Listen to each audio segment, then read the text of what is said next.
harap dapat menyalakan kamera dan mematikan mikrofon. Oke, bismillahirrahmanirrahim. Assalamualaikum warahmatullahi wabarakatuh.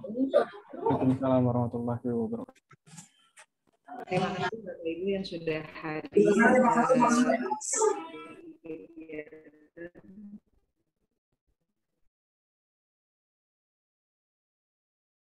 dalam kegiatan program 10 minggu menulis artikel jurnal bereputasi PhD. Dengan kita ada Bapak Firdaus Wajdi, MA PhD, selaku Wakil Dekan 1. Yang terhormat, di sini juga sudah bergabung bersama kita Bapak Dr. Aris Munandar, MSI, selaku Wakil Dekan 2. Dan yang terhormat, narasumber kita, Ibu Ade Dwi Utami, MPD, PhD, dan yang sama-sama berbahagia Bapak Ibu dosen Fakultas Ilmu Sosial Universitas Negeri Jakarta. Puji syukur marilah kita panjatkan kehadirat Allah Subhanahu wa Ta'ala, karena berkat karunia dan rahmatnya kita dapat berkumpul pada sore hari yang berbahagia ini. Perkenalkan Bapak Ibu, saya Atik Kurniawati dari Prodi Sosiologi yang akan memandu jalannya kegiatan pada hari ini. Untuk sesi 1 itu ada paparan dari narasumber kita, Ibu Ade Dwi Utami, selama 50 menit kurang lebih. Dilanjutkan dengan sesi kedua, kita masuk ke diskusi tanya jawab. Jadi nanti Bapak Ibu yang punya pertanyaan dapat mengajukan di kolom chat atau dapat mengajukan atau menggunakan fitur raise hand. Ya, nanti akan dipersilahkan secara satu persatu. Dan selanjutnya untuk memulai kegiatan kita, marilah kita sama-sama awali dengan membaca basmalah. Bismillahirrahmanirrahim. Oke, baik, langsung saja kita sudah tidak sabar untuk mendengarkan paparan hari kedua program 10 minggu menulis di sini bersama Bu Ade Dwi Utami, MPD, PhD. Kepada yang terhormat Bu Ade, kami persilahkan. Terima kasih Bu Ati pengantarnya, dan salam hormat saya untuk pimpinan di Fakultas Ilmu Sosial, ada Pak Firdaus, Pak Aris juga, lalu Bapak Ibu dosen yang lain, salam kenal dari saya. Mungkin nggak banyak main ke FIS saya nih, tapi satu Mbak Yasnita mungkin sudah saya kenal sebelumnya nih, karena terima kasih Mbak Ade. Ya, senang Mbak ketemu di sini. Jadi, salam kenal dari saya. Terima kasih untuk undangannya, untuk sharing session hari ini. Saya katakan ini sharing karena saya juga masih belajar. Dan semoga nanti kita bisa sama-sama mengembangkan skill terkait dengan menulis artikel ini.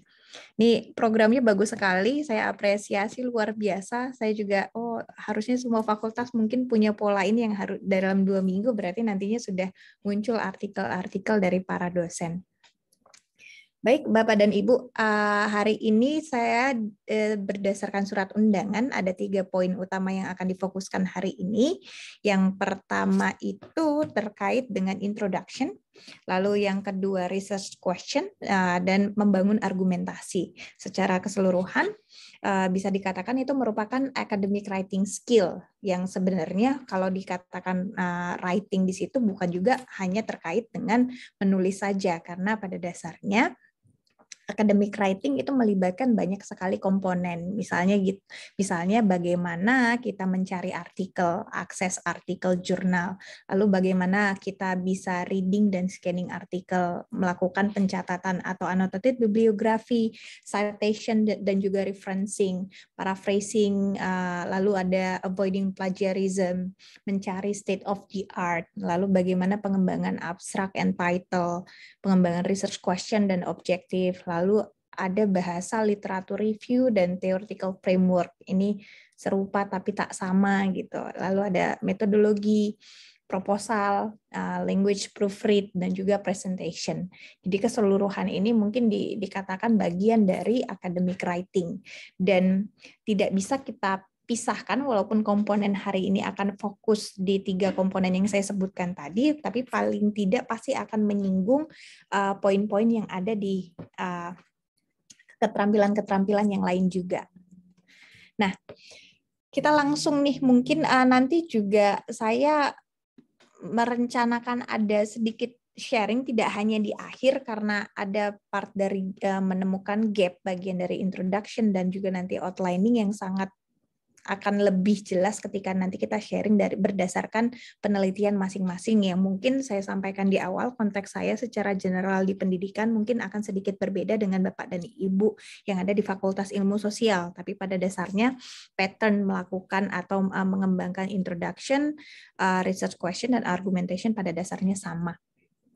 Oke, yang pertama mungkin ketika kita mau memulai writing, tadi sebelumnya udah ada akses jurnal, reading dulu, dan lain-lain. Yang pertama harus kita punya adalah problem. Nah, problem statement ini penting sekali. Identify a problem and form a thesis statement.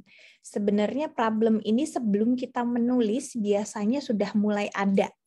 Misalnya dengan kita mengerucutkan apa yang kita lihat dari lapangan, observing surrounding, sebagaimana di sekeliling kita. Lalu misalnya ketika kita juga menemukan gap dari apa yang kita baca.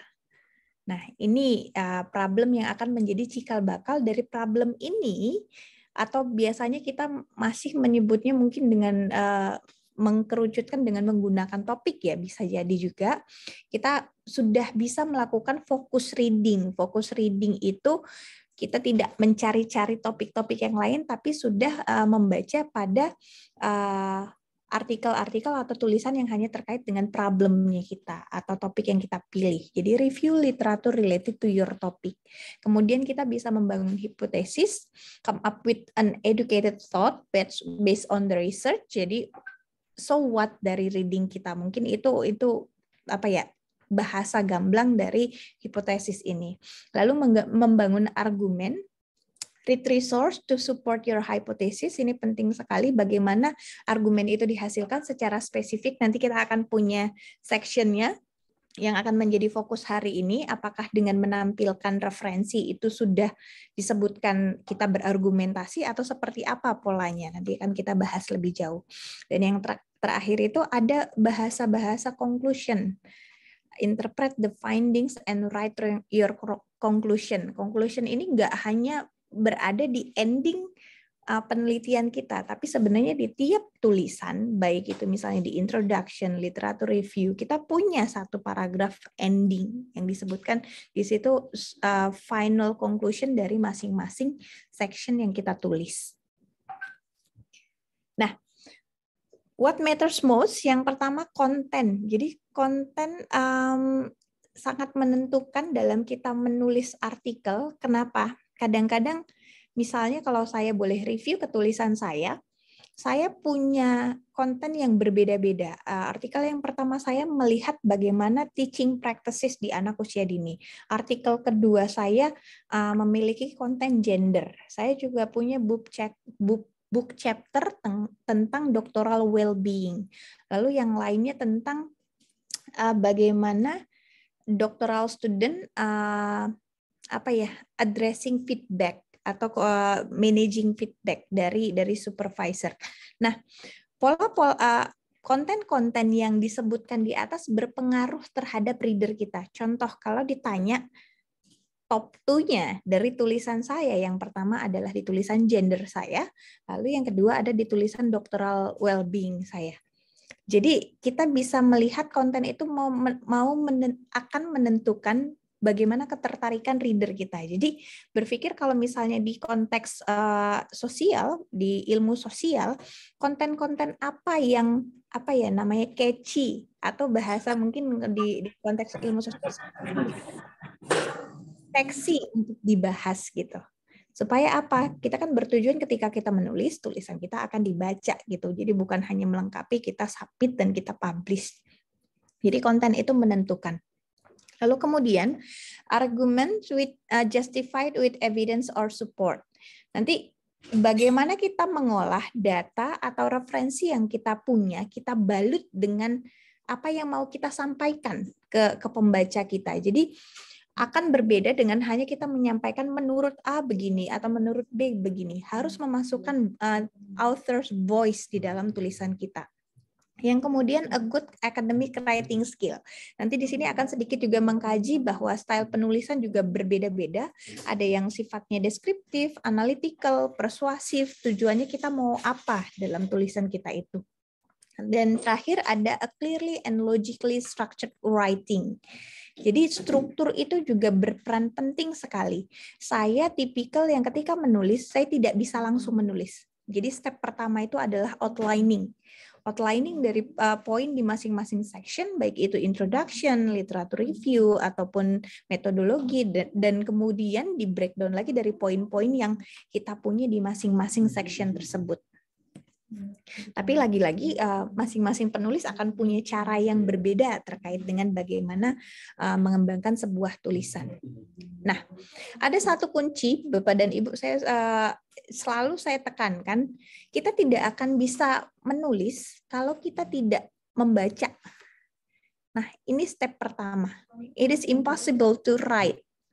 Saya sekarang punya PR menulis satu artikel lagi, jadi saya memang menargetkan dalam setahun minimal saya punya 2 tulisan.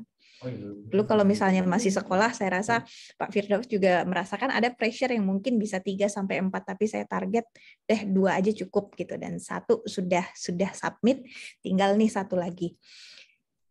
Ketika topik yang mau saya tulis ini sebenarnya saya tahu, jadi adalah hal yang ada di keseharian saya tentang pendidikan anak usia dini, tapi saya tidak akan pernah bisa menulis ketika saya tidak membaca lebih dahulu tentang apa sih yang mau saya sampaikan dalam tulisan saya gitu.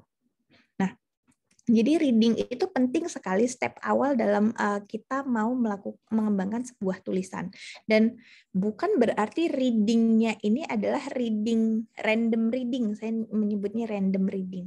Tapi artinya sudah spesifik kembali ke tadi, topik apa yang mau saya tulis, hanya fokus di situ. Jadi, nah, untuk menulis di setiap section juga akan berbeda cara kita membaca. Misalnya kita mau menulis background, kita mau menulis literature review, kita mau menulis metodologi, kita mau menulis discussion. Jadi sering sekali saya memberi tips juga, sebenarnya satu artikel itu tidak harus kita baca keseluruhan sampai selesai. Tergantung kita mau ngapain sih gitu. Kalau kita mau mengambil background-nya saja, cukup baca bagian background karena kita mau melihat konteks. Kalau kita mau melihat literatur review-nya, berarti yang kita cermati secara rinci literatur review-nya. Metodologi demikian, discussion juga demikian. Misalnya kalau di background kita mau bertujuan untuk mendapatkan konteks overview atau facts atau data statistik tentang topik yang mau kita kaji atau policies yang ada terkait di konteks yang mau kita teliti ataupun dokumen-dokumen dan informasi lain. Kalau di literatur review kita bisa melihat bagaimana topik kita dikerjakan di seluruh dunia. Gitu, di tulisan-tulisan yang berbeda. A ngomong begini tentang topik kita yang mau kita bahas. B ngomong begini, C ngomong begini. Jadi makin masing-masing akan mempunyai pendekatan atau cara membaca yang berbeda. Itu mungkin salah satu yang saya kerjakan. Jadi jarang sekali saya menyelesaikan keseluruhan artikel. Misalnya saya mau menulis introduction dulu, maka saya baca introduction-nya dulu untuk mendapatkan konteks di masing-masing tulisan tersebut. Tapi hati-hati, kecuali saya menekankan pada core article. Core article itu artinya, misalnya ketika saya mau mengkaji tentang teorinya Vygotsky, saya mau membahas bagaimana Vygotsky mengembangkan teori bermain untuk di anak usia dini. Maka ini yang disebut core article. Kita malah kalau core article malah tidak boleh membaca setengah-setengah. Kenapa? Pemahamannya bisa jadi setengah-setengah gitu. Jadi karena ada positioning bagaimana kita menempatkan sumber bacaan kita sebagai apa sih ini sumber bacaan kita, sebagai supporting articles kah atau sebagai core article kah, akan menentukan cara baca yang berbeda dan bagaimana kita mengambil dragging dari apa yang sudah kita baca. Kemudian, nah, ini yang terkait dengan bagaimana atau persiapan dari menulis. Yang pertama, analyzing the question. Saya sering sekali mempertanyakan ketika membaca judul saja. saya selalu transform judul itu menjadi question. Misalnya examining children's gender perspective. Maka pertanyaannya why we should examining children genders perspective. Nah, hal-hal seperti ini akan membantu kita untuk mau cari apa sih di artikel yang kita baca. Oh, kalau saya menanyakan why-nya, berarti itu juga bagian dari introduction. Karena kita akan propose topik, introduce topik, lalu kita giving information about the urgency of the topic. Apa sih pentingnya kita ngangkat topik ini gitu. Lalu, saya suka membuat mapping atau brainstorming the keywords. Karena ketika saya menulis tulisan tentang teacher, maka words-nya akan berbeda ketika saya mengembangkan misalnya tulisan tentang gender. Jadi ada specific words yang bisa kita highlight ya bahasanya. Misalnya, di gender itu ada bahasanya gender boundaries, lalu stereotyping, lalu ada masculinity, femininity. Jadi ini yang tidak akan ketemu kita di field yang lain. Jadi dan kita harus tahu penggunaannya bagaimana kalau bahasa-bahasa di gender kita tidak misalnya menyebutkannya dengan bahasa yang diangkat misalnya menggunakan gender dengan bahasa seks gitu. Walaupun misalnya gender type atau sex type kan mungkin itu dekat tapi kita tidak menggunakan. Nah, wording harus hati-hati dengan penggunaan kata-kata. Lalu kemudian conceptualizing ideas and consulting the rubric. Saya bisa di situ maksudnya adalah ide kita yang mau kita bangun harus sesuai dengan rubrik yang kita kembangkan. Rubrik yang kita kembangkan ini outlining kita terkait dengan masing-masing section yang mau kita tulis. Lalu ada database searching. Kalau kita mau mengkaji sebuah topik, kita juga harus punya datanya. Misalnya kalau misalnya saya mau mengkaji tentang gender perspektif di Indonesia, harus bisa tahu misalnya commonly di Indonesia seperti apa sih gender perspektif ini, misalnya dengan bahwa ada gender stereotyping dari colors, lalu dari children toys, lalu ada dari parents or teacher respond to the children differently based on gender. Jadi ada data-data yang kita peroleh untuk memperkuat nanti bagaimana di tulisan kita. Dan data ini diperoleh dengan effective reading dan note taking. Saya termasuk orang yang manual, mungkin sedikit tidak ramah lingkungan. Kalau memang paper itu penting, pasti saya masih print karena saya suka coret-coret dan buat note taking tulisan sendiri gitu. Saya bukan orang yang versi digital dengan highlighting dan notes yang ada di PDF gitu, tapi masing-masing kembali orang-orang punya cara yang berbeda. Jadi core paper saya selalu punya printingnya. Lalu nih, figuring out your structure. Nah, ini yang tadi saya katakan, tidak semua author punya atau suka membuat outline. Ada yang go with the flow, ketika sudah ngetik di depan laptop bisa mengalir gitu, tapi I'm not that type. Saya lebih terstruktur, jadi saya punya outline. Dan biasanya, nah ini sudah ada timeline dari program ini, berapa 10 minggu tadi ya. 10 minggu menulis artikel. Kalau saya selalu menargetkan tidak dengan timing, biasanya membuat outline itu, karena kalau biasanya artikel punya 6.000-7.000 kata, dibagi 4 section, saya biasanya targetkan 1 minggu itu 1 section selesai. Begitu. Jadi itu kurang lebih untuk structuring dan outlining, serta memasang target dari progres menulis kita. Lalu baru mulai menulis get writing, analysis, synthesis, evaluation, argumen, banyak sekali caranya, nanti kita lihat di belakang. Dan yang terakhir sering sekali mungkin tidak luput untuk dilakukan, identifying errors, yang artinya setelah selesai menulis, biasanya saya akan drop tulisan saya dulu, tidak saya pegang-pegang lagi, tapi setelah 2-3 hari kembali lagi untuk membaca ulang karena biasanya lebih refresh setelah mengambil jarak dengan tulisan kita, dan kita bisa mengidentifikasi silly mistake atau kesalahan-kesalahan minor yang bisa kita kembangkan ataupun elevate, meningkatkan kualitas tulisan kita. Jadi ini satu step yang juga sangat penting untuk dilakukan. Nah, ini contoh saya kalau misalnya lagi ngutak-ngatik, tapi ini versi digitalnya saya buatkan.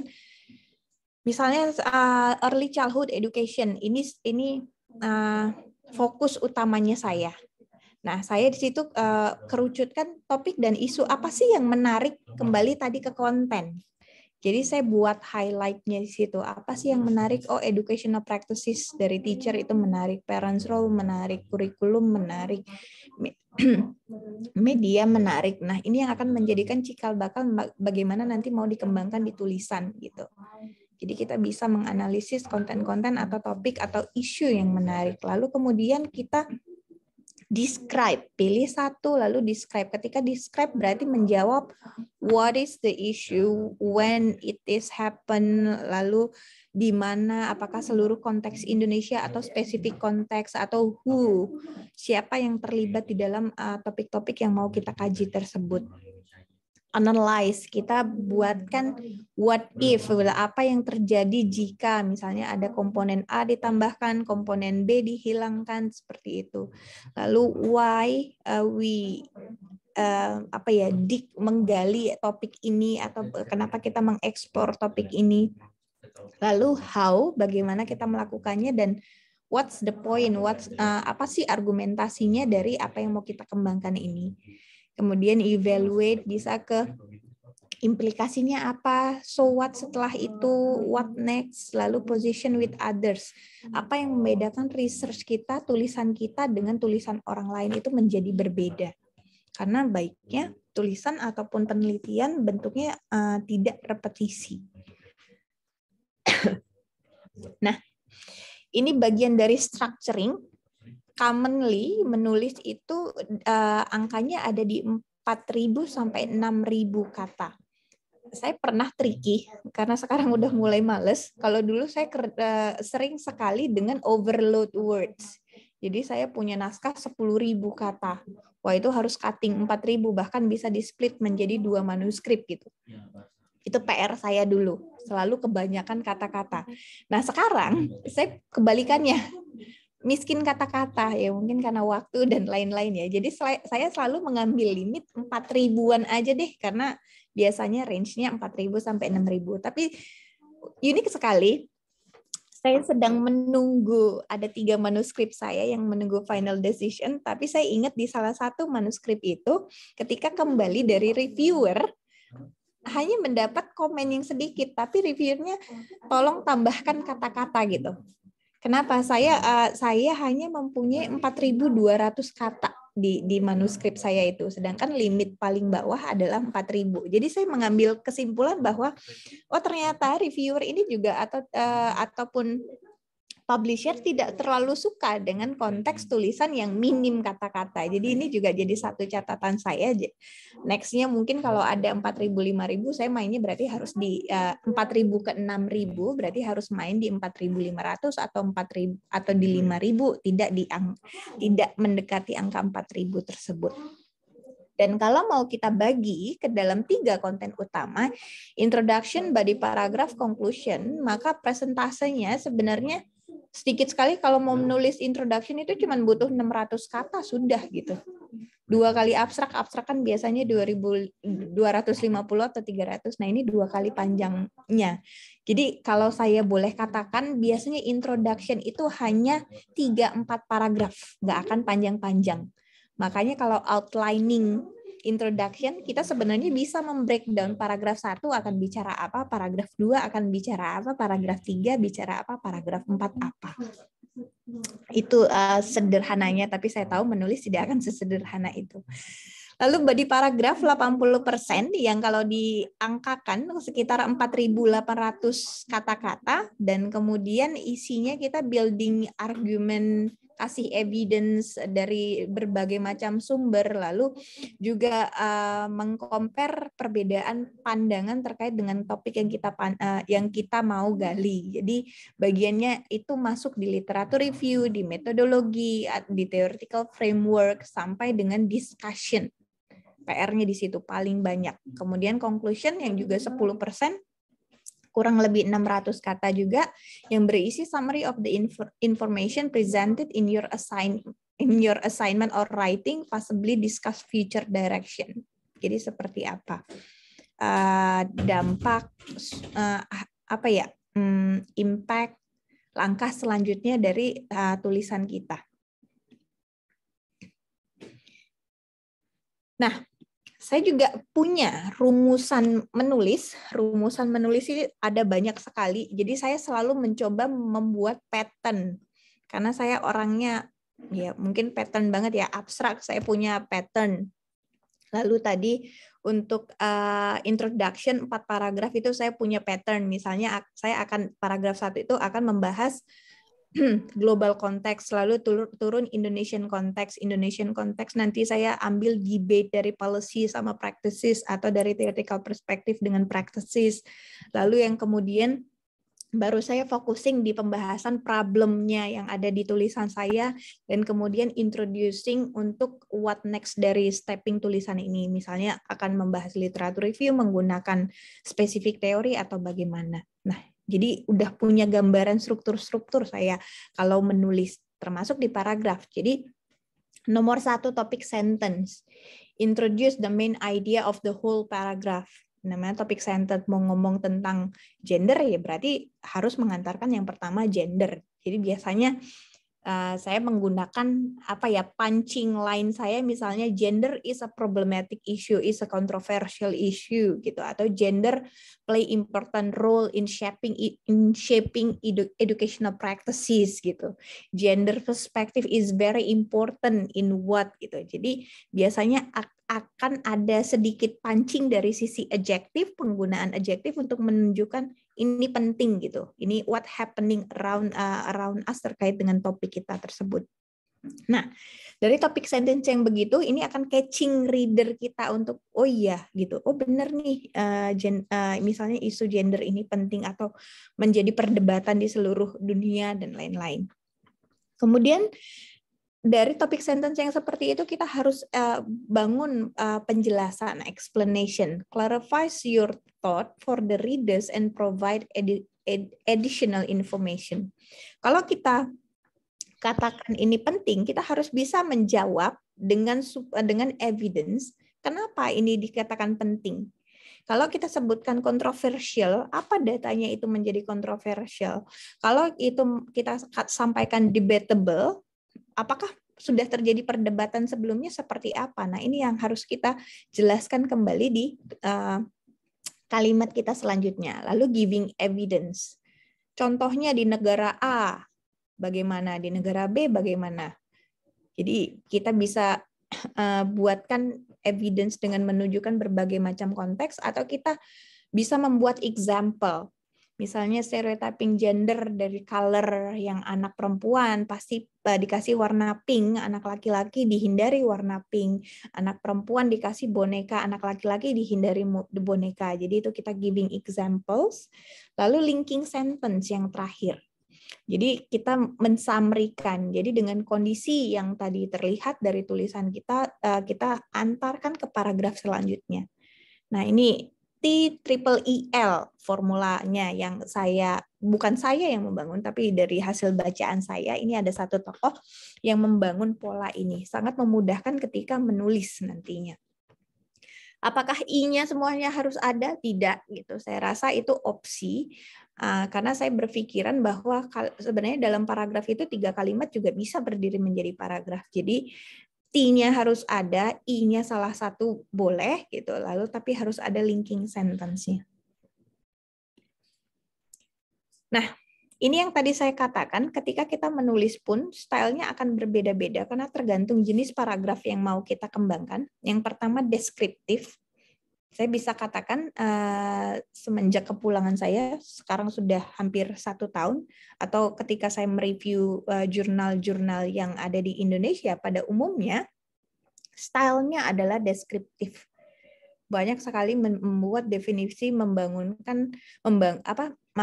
menjelaskan konsep ataupun mengantarkan informasi, tapi di situ tidak membangun critical writing, analytical writing, ataupun persuasive writing. Nah, ini yang menjadi satu PR mungkin, karena descriptive writing itu penting, tapi kalau misalnya dilihat dari proporsinya, itu merupakan proporsi yang paling lemah dari tulisan. Oke, jadi descriptive writing, the method section biasanya ada di sana. To summarize the method used to collect and analyze information. Critical writing, contohnya di literatur review, kita harus di situ menunjukkan pemikiran kritis di tulisan kita untuk menunjukkan to show where there is a gap or opportunity in the existing research. Jadi untuk memunculkan gap ataupun tadi opportunity problem apa yang ada dari research sebelumnya. Lalu ada descriptive and analytical writing. Nah, even di result section kita pakai deskriptif, tapi tidak juga dibiarkan deskriptif saja, karena harus ada analytical, using the data. Kita deskripsikan datanya, tapi kita using datanya untuk kita bangun analisisnya. Maka menjadi analytical writing, to report on the data you collected. Lalu analytical writing untuk pada umumnya di part the discussion section, to relate your finding back to your research question and also persuasive as you propose your interpretation of the finding. Nah, ini kalau di discussion section gabungan dari analytical dan persuasif. Kenapa? Dari analisis data itu kita juga harus menghantarkan temuan kita dan membuat orang percaya bahwa temuan kita make sense berdasarkan data-data yang ada. Lalu persuasive writing has all the feature of analytical writing. There is information plus reorganizing information with the addition of your own point of view. Pada dasarnya persuasive writing ini juga gabungan dari poin-poin yang ada di analytical writing. Cuma tambahannya ada persepsi kita untuk menghantarkan bagaimana yang kita tawarkan di tulisan kita bisa diiyakan orang, membuat orang lain setuju terhadap temuan kita. Oh iya, temuannya begini nih, memang benar. Jadi dipercaya ya bahasanya. Sama mungkin seperti iklan kan, bagaimana persuasifnya itu sehingga satu produk itu bisa membuat orang lain membeli produk tersebut. Jadi di dalam tulisan agreement terhadap yang ditulis ataupun ya tadi membuat percaya, misalnya kalau satu tulisan saya mengatakan tadi gender di Indonesia itu bias gitu, orang akan percaya bahwa di Indonesia gender itu bias dari tulisan saya, misalnya begitu. Ini mohon maaf saya jadi akan pakai tulisan saya yang di gender untuk banyak example karena saya rasa itu topik yang masih cukup dekat dengan konteks ilmu sosial rather than yang lain, duanya lebih ke teacher practices and children's learning. Jadi agak sulit nanti untuk menghubungkannya. Nah, ini mungkin descriptive writing, penjelasannya the simplest type of academic writing. That is descriptive tuh. Dikatakan the simplest type, sorry. Its purpose is to provide facts and information. An example would be a summary of an article, of a report, of a results of an experiment. Jadi bisa contohnya summary dari sebuah artikel, hasil temuan dari sebuah artikel. Misalnya penelitian A menemukan ini. That is descriptive. Makanya dikatakan paling sederhana dan dikatakan paling lemah karena pertanyaan selanjutnya, so what after that? Setelah kita tahu bahwa penelitian A menemukan B, terus apa? Kenapa kita harus tahu tentang si hasil penelitian A? Itu yang harus disuarakan oleh penulis juga melalui tulisannya. Kemudian the kinds of instruction for a purely descriptive assignment including identify, report, record, summarize, and define. Ini bahasa-bahasanya. Misalnya kita menggunakan penelitian A, study A identify the component of learning which is apa-apa-apa. Jadi satu penelitian menemukan, mengidentifikasi komponen-komponen dalam pembelajaran yaitu disebutkan. Itu juga kalau kita menjelaskan komponen itu ada masih termasuk ke dalam descriptive writing. Kemudian critical writing. All the features of persuasive writing, termasuk jenis-jenis yang persuasif karena kita mau menawarkan sesuatu, pemikiran kita. Lalu added feature of at least one of point of view, harus ada angle pemikiran di situ. Jadi kalau misalnya kita bicara gender, sebenarnya akan kelihatan kita tuh di pro mana sih. Kalau misalnya membaca tulisan gender saya, mungkin akan terlihat saya menolak gender stereotyping begitu. For example, you may explain a researcher interpretation or argument and then evaluate the merits of the argument or give your own alternative interpretation. Kita boleh membahas satu pemikiran tokoh terkait misalnya satu topik, katakan tadi si topik gender itu, tapi kemudian kita boleh mengevaluasi, kita boleh disagree gitu terhadap apa yang sudah disampaikan. Example of critical writing assignment include a critique of a journal article or a literature review that identifies strengths and weakness of existing research. The kind of instruction for critical writing include critique, debate, disagree, and evaluate. Ini juga termasuk salah satu artikel yang sedang saya tunggu di final decision-nya apa. Saya menuliskan kembali tentang zona proximal development dari Vygotsky. Yang saya lakukan adalah critical writing karena saya mengkritisi pemahaman atau interpretasi terkait dengan zona proximal development pada tulisan-tulisan sebelumnya. Jadi bahasa yang saya gunakan di situ banyak one of the critic for that interpretation. Salah satu kritik yang bisa didapat dari interpretasi yang dilakukan pada penelitian sebelumnya adalah apa itu? It is debatable terkait dengan banyaknya pemikiran atau cara menginterpretasikan zona proximal development misalnya. Jadi disagreement emerge. Jadi sebuah ketidaksepahaman muncul dari apa yang dikatakan misalnya one author atau one scholar tentang zona proximal development. Angle menulisnya akan seperti itu. Nah, kemudian analytical writing include descriptive writing, but also requires you to reorganize the fact and information you describe into categories, group, parts, types, or relationship. The kind of instruction for an analytical assignment include analyze, compare, contrast, relate, and examine. Nah, contoh dari analytical writing ini yang paling umum adalah dissection result karena akan berbicara data yang kemudian dianalisis. Makanya bahasanya berdasarkan analisis data, pada data terlihat komparasi, nah begitu. Ini sangat kontras terlihat dari data A dan data B. Jadi apa yang kita bahasakan berdasarkan data. Dan yang kemudian terakhir adalah persuasive writing, has all the features of analytical writing. Tadi sudah disebutkan, there is information plus reorganizing the information. Lalu ada point of view in academic writing can include an argument, recommendation, interpretation, finding, or evaluation of the work of others. Dan contohnya ini adalah di section discussion. Mungkin yang tidak menjadi fokus utama hari ini karena bahasanya nanti dikatakan di situ argue, evaluate, discuss, take a position. Jadi it can be argued, we can evaluate, or it can be discussed. Bahasanya seperti itu terkait dengan apa masing-masing topik yang sedang kita bahas.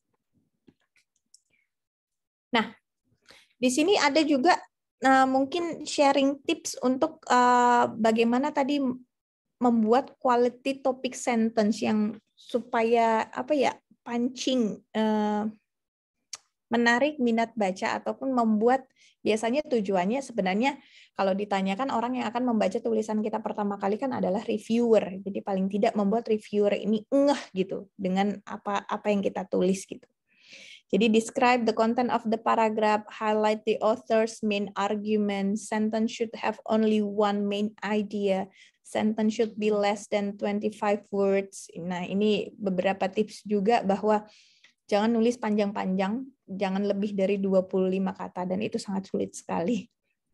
Kemudian sentence should have both a subject and a verb to be completed. Nah, ini juga kadang-kadang kita menulis itu subjek predikatnya nggak jelas. Jadi ketika proofread akhir, biasanya itu juga kita bisa mereview kembali bahwa positioning kita untuk subjek predikat itu di masing-masing kalimat kita dalam sebuah paragraf ada semuanya. Nah, kita masuk ke poin utamanya kita terkait dengan introduction. Apa sih yang ada di introduction itu? Pada dasarnya introduction menjelaskan what is the topic and why the paper discuss the topic. Jadi topiknya apa, dan kemengapaannya. Kenapa sih sepenting itu harus ditulis? Jadi ini yang membuat kenapa tadi saya punya style, karena di kepala saya ketika menulis introduction sudah pasti ada 4 paragraf. Jadi broader context of the topic, konteks yang luas tentang topik yang mau kita bahas, dan harus menunjukkan seluruh dunia itu aware sama topik ini. Jadi sustainability, kita tahu seluruh dunia heboh sama sustainability. Lalu gender, kita tahu gender itu juga hot issue untuk di semua lini, semua sektor, nggak hanya pendidikan, sosial politik juga gitu. Even di doktoral tentang kehidupan mahasiswa doktoral juga ada poin-poin gender di situ. Ini yang harus kita angkat, kita tunjukkan bahwa topik kita itu ada di mana-mana atau sangat penting, sangat powerful gitu. Kemudian yang kedua, literatur review, what is known and unknown and what is used. Apa itu? Jadi apa yang sudah diketahui tentang topik kita, apa yang belum diketahui. Itu akan memunculkan state of the art-nya. Therefore, gap itu yang kita angkat. Belum banyak yang melihat kajian misalnya gender dari perspektif religius atau dari di konteks kaum minoritas yang ada, misalnya masyarakat timur yang ada di konteks barat, misalnya begitu. Lalu what is use? What is use itu berbicara tentang theoretical framework. Misalnya, kalau kita bicara gender, pada umumnya yang dipakai adalah feminisme, lalu ada queer, lalu ada pokoknya teori-teori yang post-structuralism yang sudah established. Tapi, nah, saya punya angle baru melihat gender, dan ini yang bisa dikatakan what is use, yang bisa menjadi sesuatu yang baru.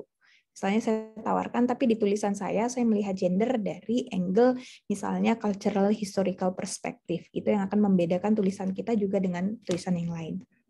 Lalu methodology berbicara tentang how we develop our writing, our research, dan kemudian result and discussion yang umumnya semuanya 5W+H diulas di sana. Nah, secara spesifik ini yang akan ada di introduction, what is the topic and why. Kita harus provide background information, lalu ada frame the rest of the thesis, identify the need of the research, present research question, lalu or aims, lalu may present a theoretical starting point, kayaknya banyak banget typos di situ, mohon maaf, dan outlining subsequent chapters.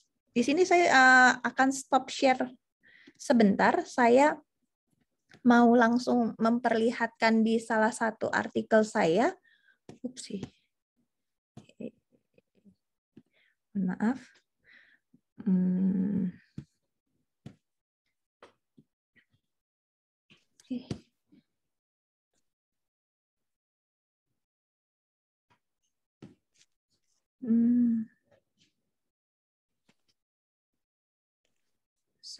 Oke.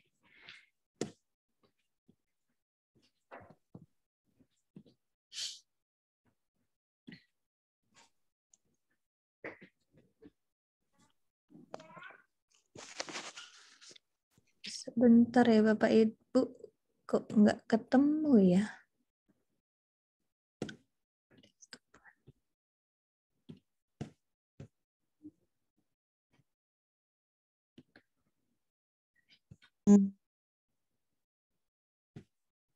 Ini. Sudah terlihat? Sudah, Mbak Ami. Sudah, Bu. Oke.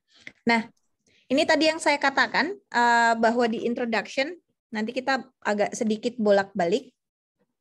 Yang mau saya sampaikan, misalnya saya punya berapa? 1, lalu 2, 3, 4, 5. Oke, 5 paragraf, agak meleset dari 3 atau 4, tapi tidak akan panjang-panjang, biasanya hanya 1 halaman saja. Kita lihat ya, bagaimana tadi saya katakan saya biasanya memunculkan secara internasional. Ini yang saya katakan membawakan konteks luasnya si gender ini, kenapa jadi topik isu. Jadi ada different social expectation tentang positioning perempuan, bagaimana harus dilihat di komunitasnya, lalu kemudian membawakan some countries, such as Indonesia, seperti apa gitu. Lalu ada banyak sekali teori yang digunakan untuk mengkaji gender dan bagaimana juga policy juga supporting tentang gender ini. Jadi tumpahkan di situ semua kenapa topik kita itu layak untuk ditulis gitu. Bahwa ini tuh penting, makanya ada bahasa-bahasa yang mungkin mengkaji dari berbagai macam aspek, lalu teori dan lain-lain. Nah, yang kemudian paragraf kedua masih bicara tentang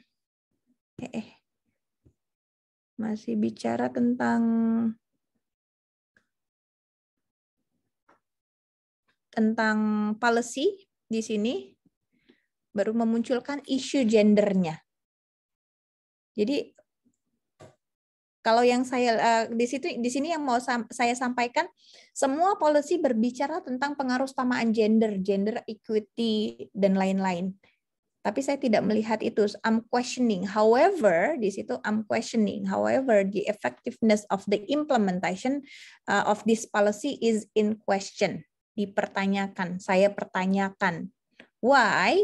Karena walaupun ada di policy, tapi gender itu nggak muncul di kurikulum, apalagi dipraktekkan begitu. Seperti apa prakteknya yang gender, kesetaraan gender itu yang mau saya bahas.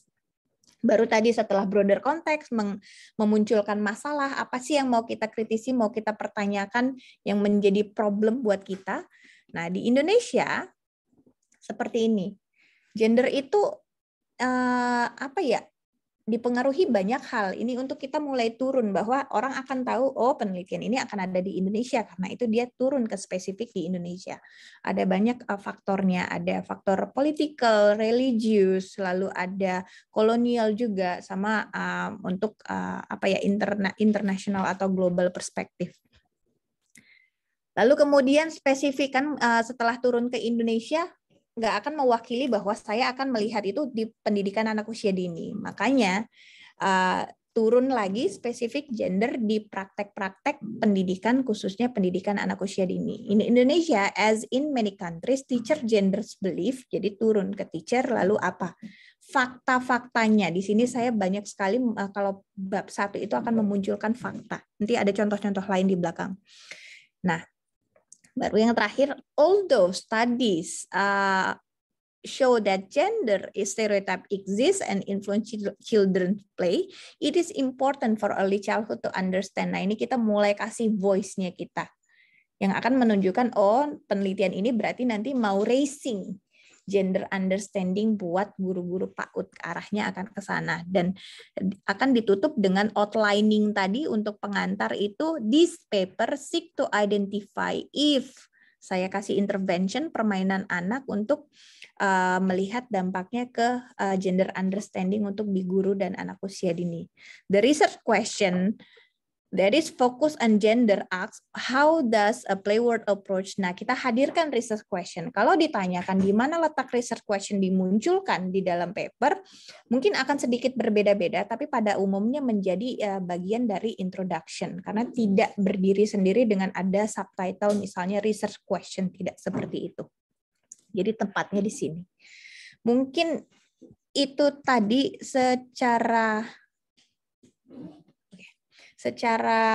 spesifik contohnya nih, provide background information mulai dari konteks secara global seperti apa, lalu dikerucutkan spesifik di konteksnya kita, lalu frame the rest of the thesis, apa sih yang menjadi fokus kita? Oh tadi ke teacher itu teacher pendidikan anak usia dini yang tadi, lalu identify the need of research. Jadi mau apa sih di research ini? Mau mencari jawaban tentang bagaimana pengembangan pemahaman gender untuk guru. Lalu present research question, lalu may present a theoretical starting point. Saya tidak hadirkan di situ, tapi hadir di awal paragraf saya yang literatur review. Lalu outline subsequent chapters kalau memungkinkan scope words-nya. Jadi harus hati-hati dengan kata-kata juga.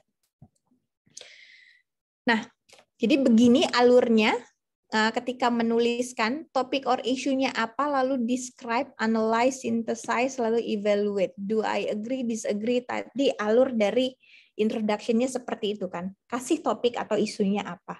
Lalu describe bagaimana topik atau isu itu ada di sekitar kita. Pro kontranya apa, debatnya apa, kontroversinya apa, masalahnya apa. Yang mau kita ulas itu apa sih? Makanya harus berani. This is questionable. Ini dipertanyakan. Apa yang dipertanyakan harus terstatement di dalam tulisan itu. Lalu analyze, sintesis. Apa sih? Kenapa itu dipertanyakan? Oh, prakteknya begini, policy-nya begini, si guru begini, hasilnya begini. Lalu kita disagree, kita agree atau disagree position. Harusnya nggak begitu. Harusnya ada gender, harusnya ada. Saya menyebutnya itu gender neutral learning. Pembelajaran itu harus netral, tidak bias gender. Lalu evaluate and reflect. Bagaimana voice-nya kita, baik kita setuju atau tidak, ini dampaknya ke penelitian kita. Apa yang kita kembangkan dalam penelitian kita. Itu alur dari introduction ini. Kemudian research question. Nah, tadi sudah muncul di situ. Ujungnya kan akan ke research question. Research question saya mempertanyakan tadi gender itu problematik karena bias gender, tapi akhirnya saya membuat ada influence di situ bagaimana kalau sebuah permainan itu bisa mengembangkan pemahaman gender untuk guru anak usia dini. Jadi kita harus tahu siapa populasinya. Oh, populasi saya di artikel tadi adalah guru. Tapi misalnya si parents populasi kita. Interventionnya apa? Oh, saya mau melihat interventionnya dalam bermain. Tapi ini contoh lain COVID-19. Sekarang tulisan banyak sekali intervensinya adalah bagaimana pembelajaran setelah kena dampak COVID-19. Lalu kita bisa comparison before and after, misalnya kalau COVID-19, ataupun kalau misalnya di tulisan saya, comparison-nya adalah di anak perempuan, di guru perempuan dan guru laki-laki, anak perempuan dan anak laki-laki, lalu permainan misalnya di rumah dan di sekolah seperti itu. Lalu yang kemudian outcome-nya apa? Nah, kalau ini bisa menjadi trust, misalnya kalau di COVID-19 ini bagaimana parents untuk bisa mempercayai pembelajaran yang terjadi di COVID-19 misalnya dengan online learning, atau dari di tulisan saya bagaimana pada akhirnya pemahaman gender itu terbentuk di guru anak usia dini melalui bermain imajinasi misalnya seperti itu. Nah, research question yang baik itu harus menjawab relevansi, originality, dan rigor. Relevansi di sini dikatakan what is the importance of relevance of the topic. Jadi harus terkait, kalau topiknya gender, yaitu harus terlihat di research question itu bicara tentang gender gitu.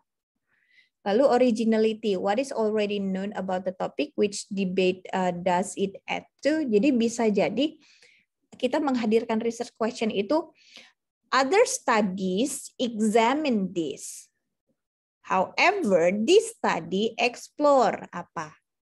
Nah, itu memunculkan originality, bisa dengan style begitu untuk menunjukkan bahwa belum ada yang mengkaji. Misalnya, bermain yang saya kembangkan untuk melihat gender ini adalah a play word approach, which is it is new gitu. Lalu rigor, is the question aligned with the method? Do the research tool generate appropriate data? Nah, ketika kita juga memformulasikan research question, akan ketebak nih, misalnya dari research questionnya saya, orang akan tahu, oh ini kualitatif gitu. Genre, cara kita menghadirkan research question itu akan terkait ke metodologi juga. Jadi ke arah sana. Nah, saya mengembangkan ketika perjalanan studi saya mengembangkan thesis with publication. Ini unik sekali karena dari satu tesis saya sampai detik ini mungkin saya punya 8 manuskrip yang akan dikembangkan. Padahal di laporan tesis saya punya 3 pertanyaan penelitian. 1, 2, 3, ada 3 artikel. 1 discussion chapter muncul jadi artikel juga, dan secara umum ini pertanyaan besar saya. How is a play word approach is implemented for children's learning and development in early childhood education setting di Indonesia? Tidak ada kajian gender sama sekali di sini. Tapi ketika data saya saya lihat kembali, ini yang kemudian menjawab RQ1, RQ2, RQ3, sampai sekarang ada RQ4, RQ5, dan lain-lain. Ini sangat tergantung pada data, jadi walaupun mungkin pertanyaan penelitian, kalau kita dari stepping originalnya, membangun pertanyaan penelitian kan di awal. Tapi sebenarnya kita juga bisa memformulasikan pertanyaan penelitian itu di akhir sesuai datanya kita. Itu juga yang saya lakukan sekarang. Karena bahasanya tesis saya sudah selesai, tapi saya masih menulis artikel. Jadi saya membuat pertanyaan penelitian based on data. Dan di sini RQ2 saya yang terkait dengan gender, RQ1 terkait dengan guru, RQ3 terkait dengan pembelajaran anak. Nah, ini salah satunya. Dan RQ2 itu sebenarnya berbeda juga secara spesifik dengan yang di artikel, dengan artikel yang saya terbitkan. Misalnya contohnya pertanyaan penelitiannya adalah how does a playword approach create condition for the formation of gender identity in early childhood setting in Indonesia. Secara spesifik artikel kedua bunyinya adalah how does a child experience different gender roles across different activity setting in playword. Jadi bisa jadi nih dipecah lagi sub-research question 2.1, 2.2. Jadi kadang kalau kita sudah ngotak-ngatik tulisan, bermain dengan cutting atau ambil cuilan dari research question, membentuk research question baru, itu juga sangat menarik. Oke, itu mungkin sampai research question. Dan yang terakhir dalam keseluruhan penulisan, don't forget to give credit when it's due. Always remember to avoid plagiarism by citing your source in the correct manner depending on the prescribed method. Tidak ada salahnya mengutip banyak-banyak. Oke, jadi kalau memang itu dari ide orang lain, tulisan orang lain, silakan dikutip gitu. Apresiasi untuk penulis selanjutnya juga. Yang penting ada voice yang dimunculkan dalam tulisan kita. Dan bagaimana cara kita memunculkan voice itu? Ini beberapa cara. Ada dua cara utamanya. Kita mengangkat author prominent, yaitu citasi yang menekankan apa kata penulis. Lalu yang kedua adalah information prominent. Yang kita angkat adalah isinya apa sih gitu. Kita nggak peduli siapa yang nulis. Saya paling senang dengan information prominent. I do not really care who wrote it. Tidak terlalu memunculkan siapa yang menulisnya, kecuali dia adalah teoris. Misalnya, kalau saya mau membicarakan Vygotsky, pasti Vygotsky state, Vygotsky argue, Vygotsky describe. Karena siapa? Dia teoris, dia orang penting, ya harus dilihat. Tapi ketika kita mengkaji tadi konteks gender di Amerika, konteks gender di Spanyol, konteks gender di Jepang, I do not really care siapa scholarnya secara spesifik. Bukan care itu bukan nggak peduli untuk tidak ditulis, ya tetap dituliskan.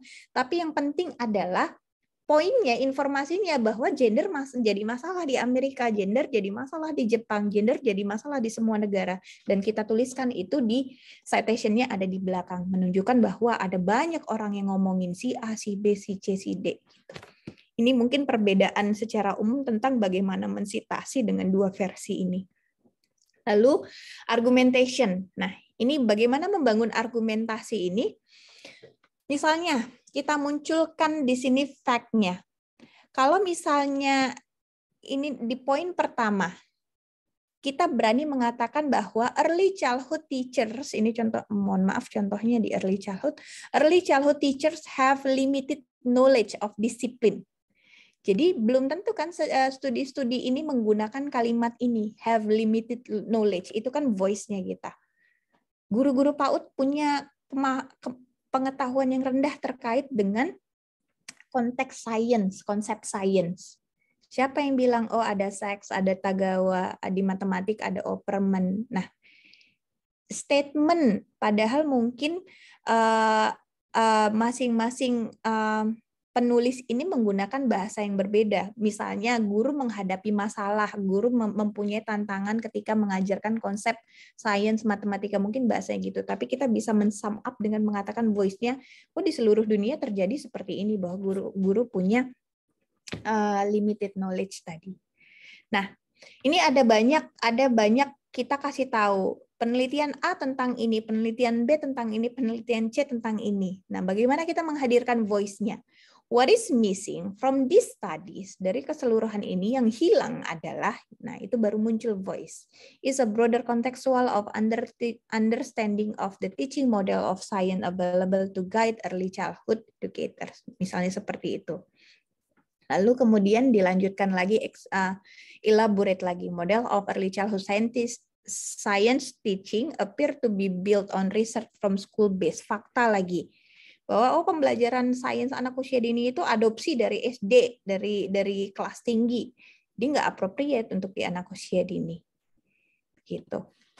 Ini ada contoh-contoh lain bagaimana mengambil argumentasi yang based on kurikulum. Jadi di effective teaching of language literacy, mungkin kan bisa dikontekskan ke ilmu sosial juga, di effective teaching of apa konten di social study, geografi, sosiologi, is an issue that continues to raise passion. Menjadi sebuah masalah yang menarik perhatian banyak orang. Misalnya ini ada di berbagai negara, di USA, UK, Australia, New Zealand. Ini tulisannya bisa dilihat di sini, pasti ada di situ. Misalnya, in Australian primary school, teacher practice is informed by Australian curriculum. Nah ini, mohon maaf, ada satu ketika saya menulis, saya juga melakukan shadowing. Shadowing artinya kalau orang yang saya shadow itu sering sekali profesor saya ketika saya menulis gitu. Jadi kita boleh shadowing ke orang yang tulisannya bagus banget menurut kita, dan kita membangun formulasi tadi dengan pola begini, kita membuat di field-nya kita seperti apa, data di sini begini, di data kita seperti apa. Itu namanya shadowing, akan membantu untuk latihan menulis. Dulu saya banyak shadowing, sekarang mungkin sekitar hanya 20% yang tertinggal karena saya udah punya versi saya sendiri. Itu dari praktek begitu. Ini contoh-contoh lainnya saya rasa nanti boleh dieksplor lebih lanjut karena kayaknya waktunya juga sudah pas ya. Terima kasih, mungkin kita bisa lanjutkan tanya jawab. Oke, baik. Terima kasih Bu Ade atas paparannya yang sangat luar biasa. Ini lebih memotivasi gitu ya kepada Bapak Ibu dosen dan saya pribadi khususnya untuk membangun outline dan membangun sebuah tulisan berdasarkan masalah-masalah yang memang kita temui gitu ya, tentunya berdasarkan juga review literatur gitu ya, dan yang paling penting adalah kita menyusun outline sebelum kita menulis, jadi kita punya panduan mau menulis apa gitu. Baik, sekali lagi terima kasih Bapak Ibu dosen, boleh berikan applause untuk Bu Ade. Luar biasa sekali, keren banget. Nah, Bapak Ibu, di sini sekarang kita masuk ke sesi 2, yaitu sesi diskusi atau tanya jawab.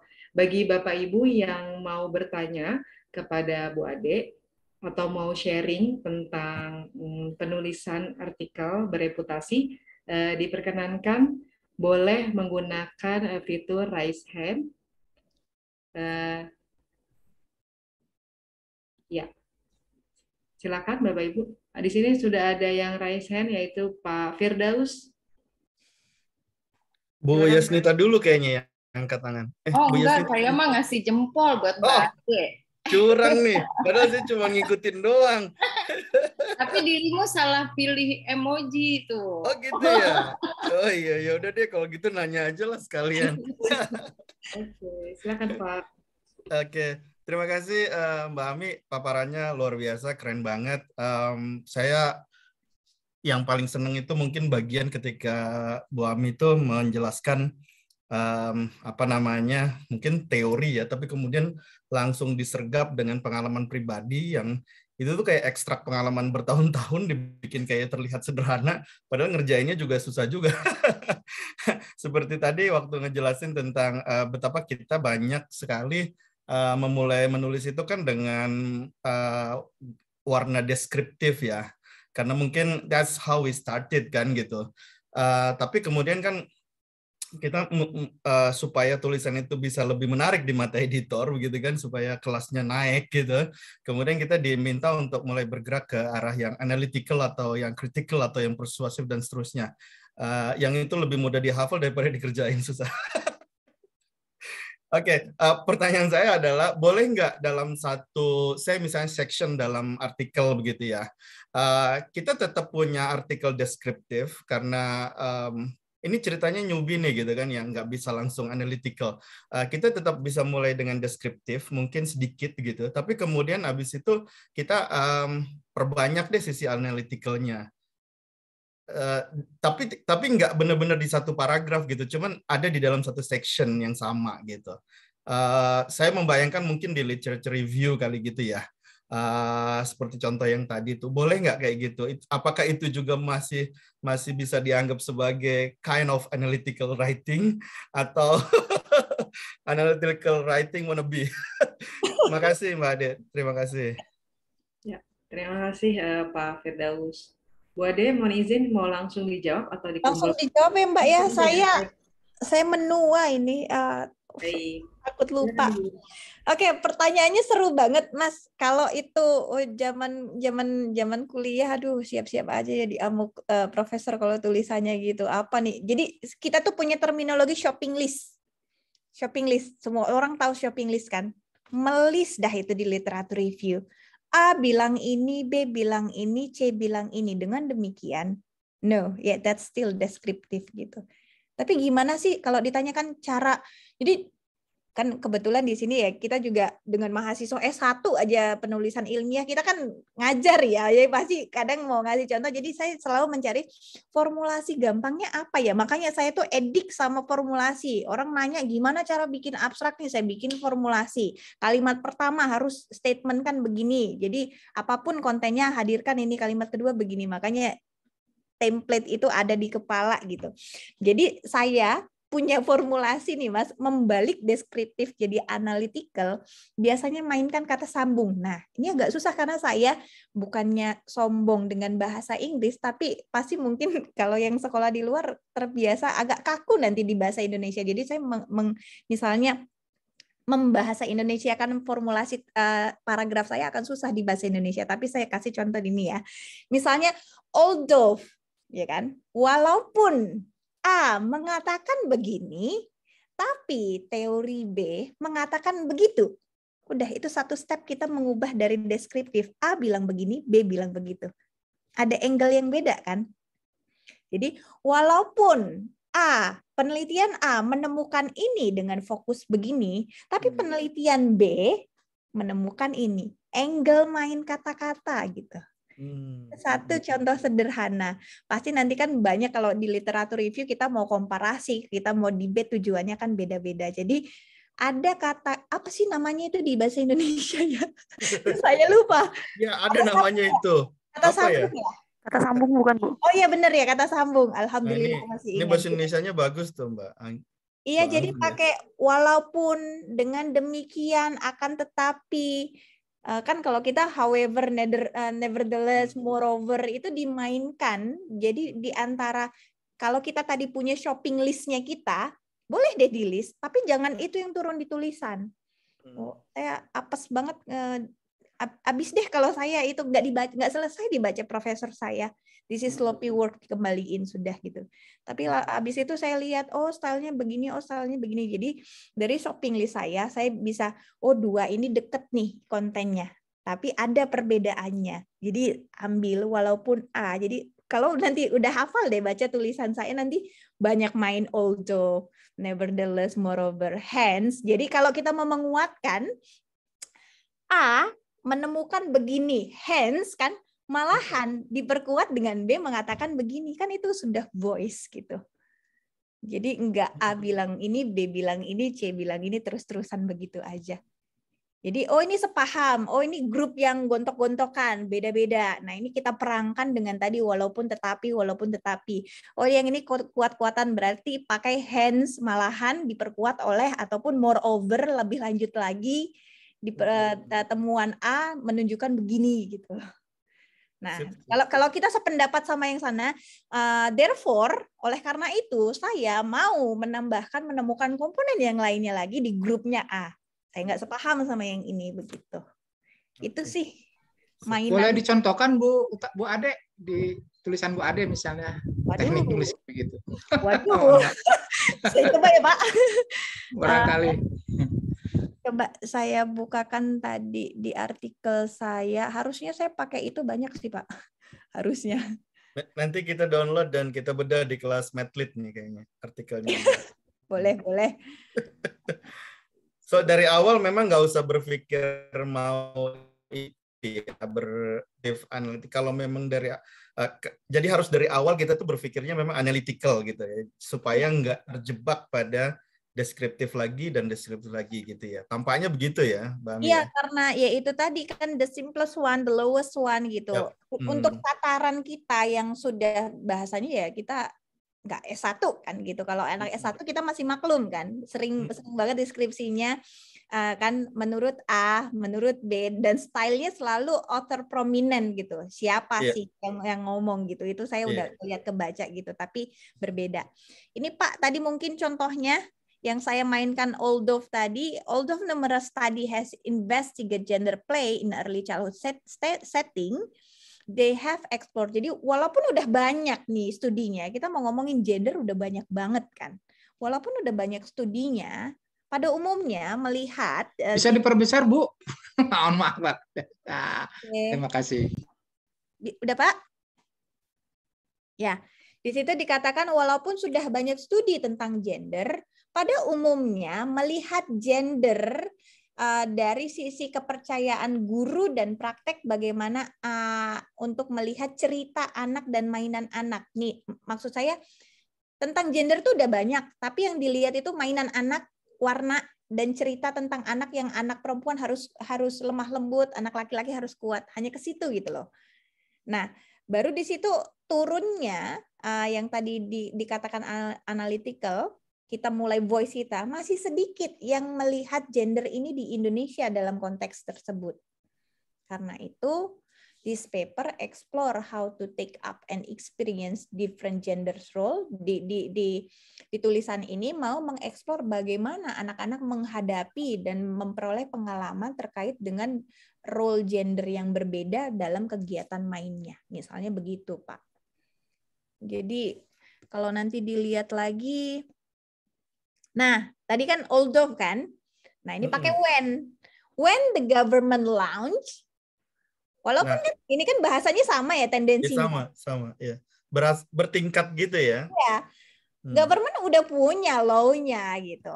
Terus kan saya pakai di situ, saya pakai akan tetapi lagi harusnya itu. Iya. However, prakteknya kalau nggak salah gitu ya waktu dijelaskan. Ya nih, however, nih pemerintah udah punya policy-nya. Ada policy A ngomongin ini, policy B ngomongin ini. Tapi efisiensinya gimana? However, the effectiveness of the implementation of the policy is in question gitu. Jadi yang katanya kurikulum harusnya begini, ini harusnya begini dipertanyakan. Nah itu kan voice-nya kita kan. Kita nggak ngomong ada 4 policy yang mengkaji tentang gender. Policy A bilang begini, policy B bilang begini, policy C bilang begini. Kan semua sebenarnya sama kan dengan list tadi kan? Tapi caranya kita mengangkatnya yang berbeda. Mungkin begitu, Pak. Thank you. Nih, jelas sekali. Ini ada Oldov lagi mainannya, saya pokoknya begitu deh. Pokoknya nanti dicontek deh. Di shadow. Yes. What is the word the shadow? Iya, karena apa ya? Ya bahasanya kita kan belajar ya. Ini nggak common di kita. Prakteknya nggak banyak di misalnya kalau misalnya waktu itu profesor saya udah berkali-kali nulis kamu gini-gini aja sih gitu. Kan disuruh baca gitu. Sebenarnya tujuannya baca itu supaya kamu ngelihat strukturnya gini loh, caranya gini loh, di luar kita terus belajar, workshop, tanya, diskusi, sharing seperti ini. Oh iya ya bener ya, lihat tadi kan kalau udah lihat bareng-bareng, oh iya ya, punya at least yang sama, tapi penyampaiannya. Thank you, Mami. Masih ada beberapa tangan yang terangkat. Ya, itu, Pak Asep juga, makasih. Baik, terima kasih Bu Ade, terima kasih Pak Firdaus dan Pak Asep ya, untuk pertanyaan pertamanya. Nah, kita lanjut ya di sini karena masih ada 2 lagi. Pak Aris Munandar. Ada Pak Aris, dipersilakan. Terima kasih Ibu Atik Kurniawati. Terima kasih juga Bu Ade Dwi Utami atas pencerahannya. Selamat sore, Assalamualaikum warahmatullahi wabarakatuh. Ada beberapa hal yang ingin saya tanyakan. untuk sebuah paragraf, kan kita mengetahui ada deduktif, induktif. Artinya kalimat utamanya ada di awal atau di akhir. Apakah rumus-rumus itu masih bisa diterapkan? Dalam arti kita menyatakan di awal kalimat, kemudian kalimat penjelasnya adalah kutipan-kutipan dari berbagai literatur. Sehingga satu paragraf misalnya kita hanya kalimatnya satu, yang lain 6 kalimat itu adalah tulisan dari orang lain. Sehingga satu alinea adalah rangkaian dari berbagai sumber yang relevan dengan apa yang kita sampaikan, ide kita di awal ataupun ide kita nanti di akhir. Apakah rumus-rumus seperti itu masih diterapkan? Kemudian yang kedua, apakah dalam introduction itu masih menggunakan rumus seperti piramida terbalik, artinya dari yang umum kemudian ke khusus sampai yang kita teliti itu ada di bagian akhir. Mungkin itu saja. Terima kasih. Terima kasih Pak Aris. Saya langsung jawab ya Bu Ati ya. Kalau ditanya masih terpakai semuanya Pak. Contoh tadi yang piramida terbalik. Kenapa saya bahas tadi Western culture di atas, kan itu broader konteks ya, secara general apa yang terjadi gitu. Lalu saya kerucutkan masalah saya. Nah ini misalnya gender ini menjadi hot issue di seluruh dunia. Di Amerika, di mana. Lalu saya turun ke level yang kedua. Di Indonesia sendiri, gender diperdebatkan dari sisi politis, agama, dan lain-lain. Lalu turun. Secara spesifik, gender juga menjadi influence besar dalam praktek pendidikan, termasuk pendidikan anak usia dini. Shaping-nya udah turun yang ketiga kan, dari seluruh dunia.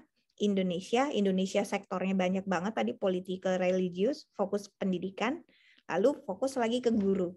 Baru turun tadi. Fokus di tulisan ini adalah melihat bagaimana pandangan gender atau pemahaman gender guru PAUD dalam mengimplementasikan pembelajaran gitu terkait ke gender. Begitu. Jadi kerucut terbaliknya masih ada Pak. Yang tadi layer paragraf 1, 2, 3, 4 itu pada dasarnya basicnya si kerucut terbalik itu. Oke, cuman angle di masing-masing layernya ya ada argumentasi sendiri. Lalu kalau ditanyakan ke paragraf deduktif, induktif, saya langsung gini, ini pelajaran bahasa Indonesia. Yang di ujungnya yang khusus itu induktif, ya Pak ya, benar ya. Jadi mungkin lebih banyak yang induktif,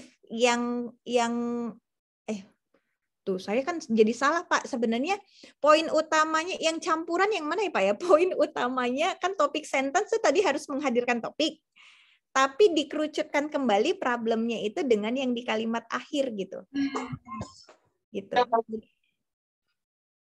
Karena kalau yang saya kembangkan begitu gitu. Jadi nggak lupa sama kondisi atasnya gitu. Jadi diulas tapi diulas dengan lebih keras dan dikaitkan dengan, jadi walaupun gender menjadi permasalahan di seluruh dunia, tapi misalnya ada beberapa negara yang ada negara-negara tertentu yang dipengaruhi oleh faktor-faktor tersendiri terkait dengan konteks yang unik. Misalnya kalau di Indonesia itu bahasan gender tuh laku keras. Kenapa? Kita ethnicity kita tuh banyak culture-nya. Nah itu kan bisa jadi linking kita, spesifik country itu salah satunya adalah Indonesia. Makanya paragraf selanjutnya pasti bicara tentang Indonesia karena sudah dibahas.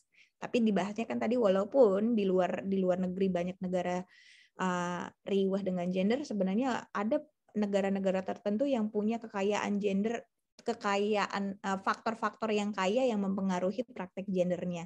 Misalnya Indonesia, turun paragraf kedua Indonesia. Jadi bisa saja diterapkan Pak, kan sama tadi seperti 4 tipe paragraf, tergantung penulisnya nih. Ya tadi benar banget yang disampaikan Pak Firdaus, kadang-kadang skill kita memang limited karena misalnya kita terbiasa pakai deduktif. Style tulisan kita deduktif semua. Ini kalau mau merubah, nah itu mau merubah itu agak susah. Memang kita harus, ya itu tadi, dan sekaligus menjawab yang ada di chat, karena kadang-kadang kita butuh shadowing. Shadowing itu kita belajar dari style tulisan orang lain, karena kita masih kayak nggak bisa. Contoh sekarang saya yang mau belajar, saya stylenya kan academic writing ya. saya nggak akan bisa nulis di Kompas, di The Conversation, di semua media-media itu. I give up. Kenapa? Tone-nya beda. Jadi banyak yang request, Bu, ayo dong nulis di sini. Makanya artikel gender saya di-republish dengan salah satu teacher magazine Australia yang dipublish tuh se-Asia Pasifik. Jadi ada bahasa Indonesia, ada bahasa Filipina, ada bahasa Thailand. It's a good thing. Tapi ketika mereka datang mau saya yang nulis, saya bilang saya nggak bisa. Style saya academic writing, I never done that. Dan kalau kamu mau saya nulis itu, panjang saya harus belajar, nggak besok harus saya bisa nulis itu gitu. Akhirnya mereka minta izin, boleh nggak kalau kami yang mengolahnya gitu. Dan setelah saya baca, oh jadi begini ya tone-nya, akan berbeda dengan academic writing. Nah, jadi kalau saya mau menulis dengan style, misalnya itu style yang baru ya, kalau Pak Aris kan tadi berbicara deduktif, induktif, itu juga masalah style menulis, ya saya bisa shadowing gitu. Jadi saya ngutip siapa sih the best public writing yang untuk urusan, misalnya sekarang yang rame banget The Conversation ya. Dan saya punya beberapa, penulis ini kalau ngomong ini nih asik nih tone-nya gitu. Oh kalau ini sarkas banget, kan kita bisa melihat itu. Nah yang itu kita ambil beberapa, jembrengin tuh tulisannya, 1, 2, 3. Pasti akan kelihat kayak tadi. Oh iya nih Mbak Ami banyak main although when ini untuk komparasi, lalu pakai kata hence memperkuat, moreover memperkuat. Nanti kan kelihatan begitu. Nah, habis itu kita buat, paragraf A, dia ngomongin politik dengan tone yang begini. Oh, saya ngomongin tentang teacher practice dengan tone yang begini. Jadi kita kayak beda konten doang. Tapi lama-lama kalau kita lakukan terus, mungkin ada satu yang kalau di mahasiswa S2, S3 saya katakan, jangan habis 1-2 mata kuliah ini langsung pengen bisa. Saya latihannya 4 tahun. Untuk terus gitu. Makanya saya bilang ketika saya mau jumping ke jurnalistik yang mungkin ke tadi Kompas kah, Jakarta Post kah, ataupun Conversation, saya harus latihan banyak dan terus menerus gitu. Cuman saya belum ada niat pindah jalur gitu. Jadi saya tetap istiqomah di academic writing. Makanya biasanya saya masih bisa menolak, mohon maaf, saya tidak menulis yang itu dulu. Karena saya masih di academic writing, jurnal, kalaupun belok itu buku gitu. Karena tone buku juga sedikit lebih santai. Jadi begitu Pak Aris. Dan yang terakhir mungkin saya jawab dengan contoh Pak Aris, tentang kutipan yang tadi per kalimat itu harus apakah yang kutipan yang mana? Nggak harus begitu Pak. Ini mungkin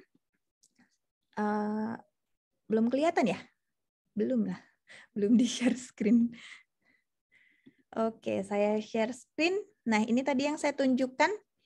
Coba ini Pak, saya hampir di semua kalimat punya kutipan. Oke. Jadi, nah itu tadi yang saya katakan, ketika kita mengutip, ada cara mengutipnya yang membuat terselubung voice-nya kita, yang artinya kita tuh bukan shopping list menghadirkan kutipan A, kutipan B, kutipan C. Misalnya, the phrase learning through play, istilah belajar sambil bermain, orang-orang pada tahu kan, has become very common in early childhood education around the world. Lihat kan style saya kan, berangkat dari seluruh dunia gitu. However, nah ini langsung putar tone-nya. The understanding and the implementation, kembali saya pertanyakan, are still controversial. Maaf Mbak Ade, ya? Ini masih di judul slideshow-nya. Judul apa ya? Judul enggak, di share screen-nya tadi masih belum ke introduction-nya. Oh gitu. Yang contoh barusan. Maaf. Sekarang? Emang masih di judul ya? Sekarang juga nih. Nah, ini baru. Udah. Ya, mohon maaf. Jadi tadi yang saya bahas nih paragraf introduction yang pertama nih. Nah, ini kan baca tulisan kedua saya gitu-gitu aja. Makanya kalau udah tahu, stylenya begini gampang deh. Nanti pasti teman-teman gitu deh. The phrase learning through play, belajar sambil bermain, has become very common in early childhood education around the world. Lagi kan, saya bawa around the world dulu untuk menunjukkan bahwa ini fenomenal di seluruh dunia. Benar-benar populer yang harus dibahas nih gitu. Lalu, however, Nah, tapi pemahaman bagaimana belajar sambil bermain itu seperti apa diimplementasikan masih kontroversial di banyak negara. Nih, kenapa ada nama ini? FLIR itu di Australia, Lohmander itu di Amerika, Mori itu di Jepang, Rao and Lee itu di Cina. Kalau ditelusuri referensinya akan bicara seperti itu. Makanya saya berani bilang many countries. Gitu. This controversial arises from different perspective on how scholars approach on concept of play. Nah, ini saya mau bahas di sini karena saya mempropose dengan teori baru, makanya angle-nya saya turunkan dari teori di situ. Jadi, itu tadi contohnya, Pak, bisa malah semua line kita kutipan gitu. Tapi apakah tadi sifatnya jadi shopping list? Tidak kan, saya mengeluarkan voice saya. Ini ini tuh udah mendunia. Tapi prakteknya gimana gitu. Nggak usah kalau mau saya Indonesiain, semua orang di Indonesia udah tahu belajar sambil bermain. Tapi orang-orang malah ribut. Yang mana sih belajar sambil bermain sambil belajar, bermain seraya belajar, ributnya di situ gitu loh. Yang sebenarnya pentingnya adalah bagaimana sih implementasinya, itu yang menjadi hal yang utama. Mungkin saya bisa berargumen begitu kan. Gitu Pak Aris.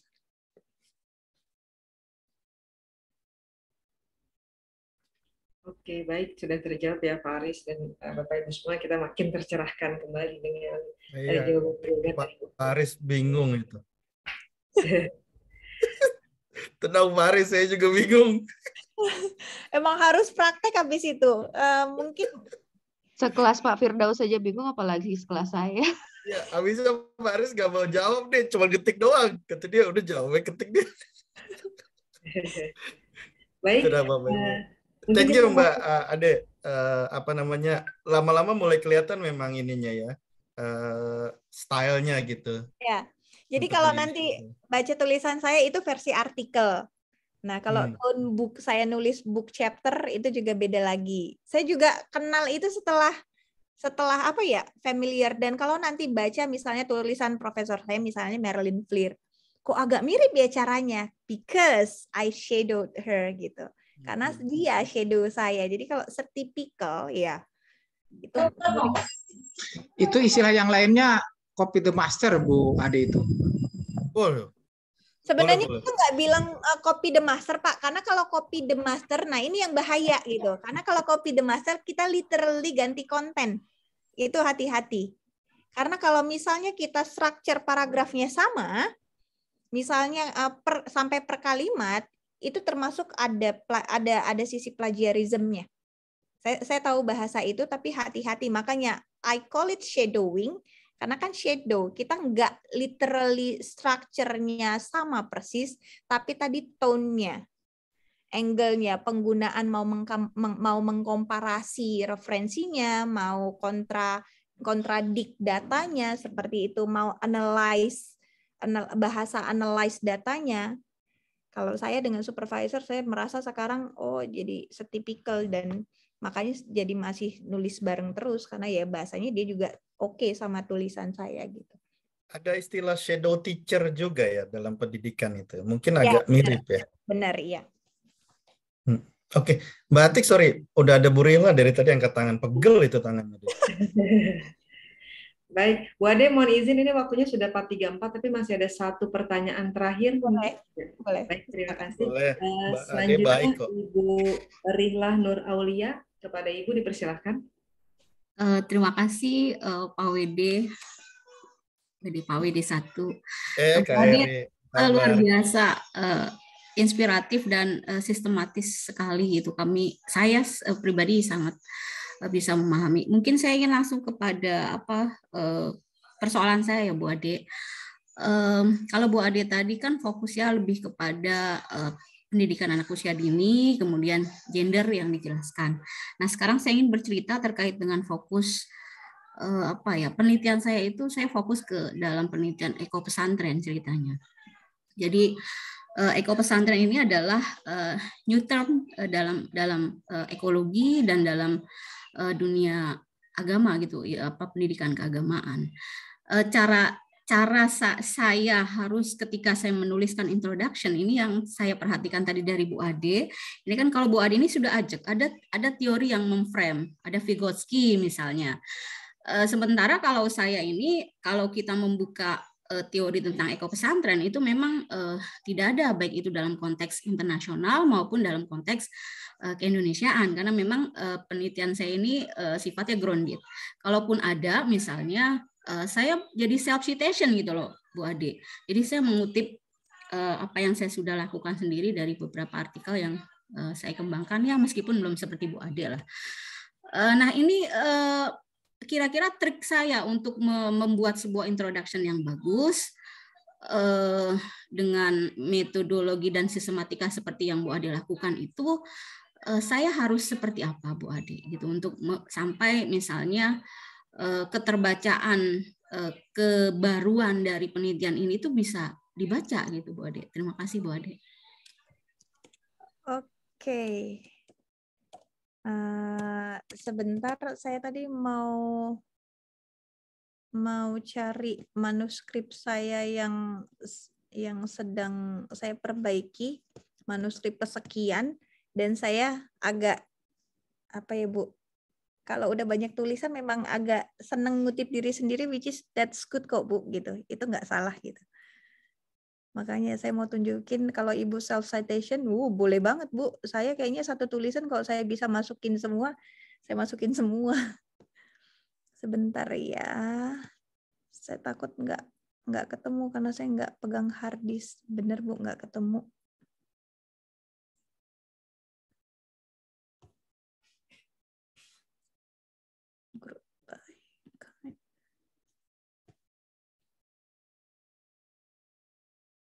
Oh, ini ada. Alhamdulillah. Coba Ibu.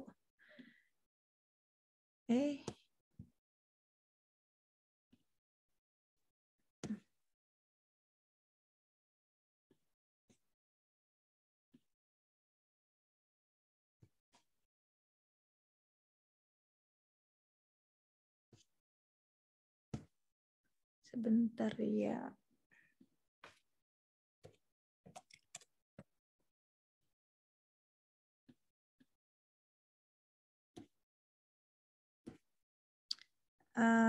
Sekarang saya share screen. Mohon maaf, ini working file, jadi akan terlihat berantakannya, makanya mungkin sekalian menunjukkan, tenang aja Bapak Ibu, jalan menulis memang tidak pernah mulus. Nah, ketahuan nih isi-isinya nih. Nah, ini dia. Udah kelihatan? Ya, kelihatan Bu Ade.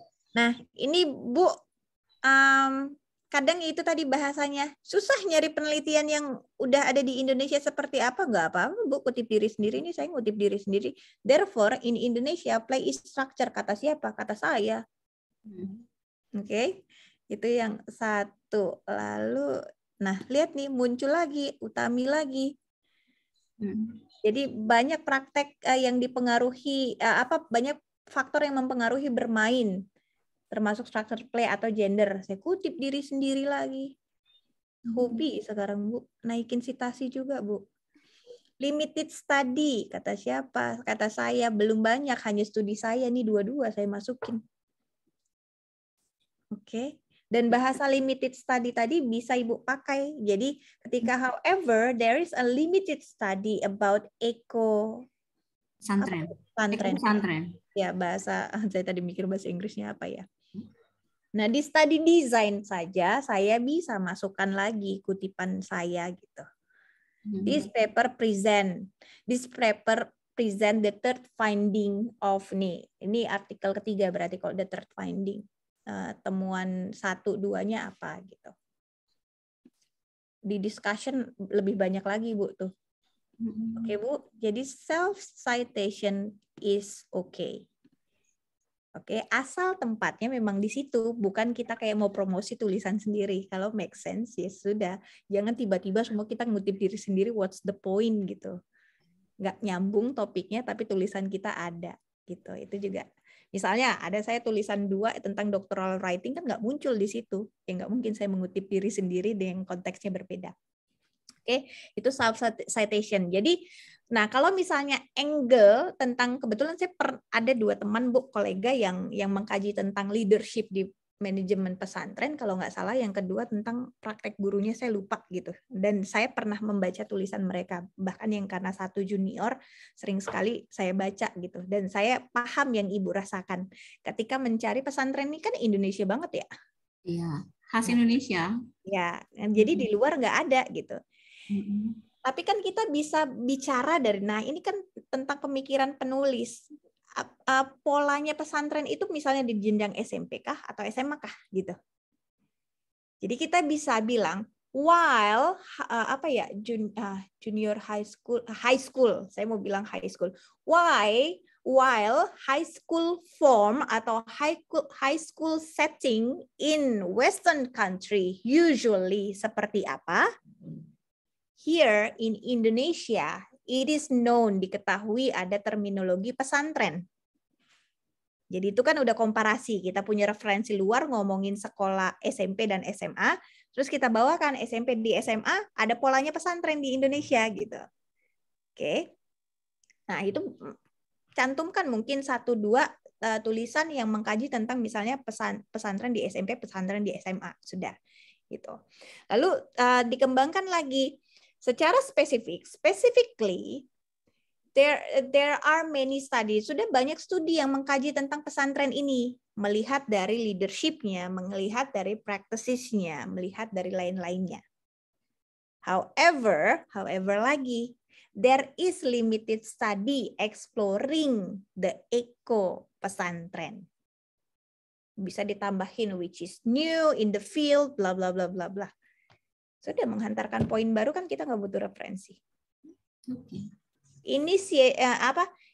Initiative study atau pilot project has been done about eco pesantren related to bla bla bla bla, kasih dokumen apakah itu program pemerintah ataukah itu dari mana gitu. Jadi memang tergantung, makanya tadi kalau kita punya style, pindah konten itu udah nggak terlalu susah gitu.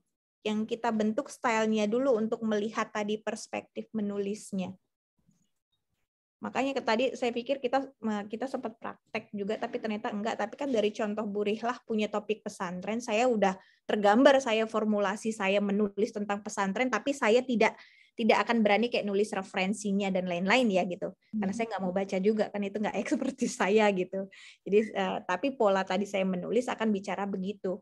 Oh pesantren ini setaranya apa SMP SMA? Oh pola SMP SMA di luar negeri seperti apa gini.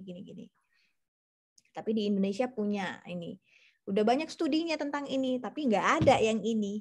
Lihat kan, jadi saya bolak-balikin lagi, saya pertanyakan, saya questioning kan. Itu bukan cara kita ya, mostly cara saya membangun argumentasi. Terus mungkin kalau mau tadi nggak comparison atau kontradiktif, kenapa pesantren ini penting? Pesantren penting bla bla bla bla bla bla. Ditambah lagi, moreover, eco pesantren akan lebih meningkatkan kualitas atau apa-apa dari pesantren yang sudah ada.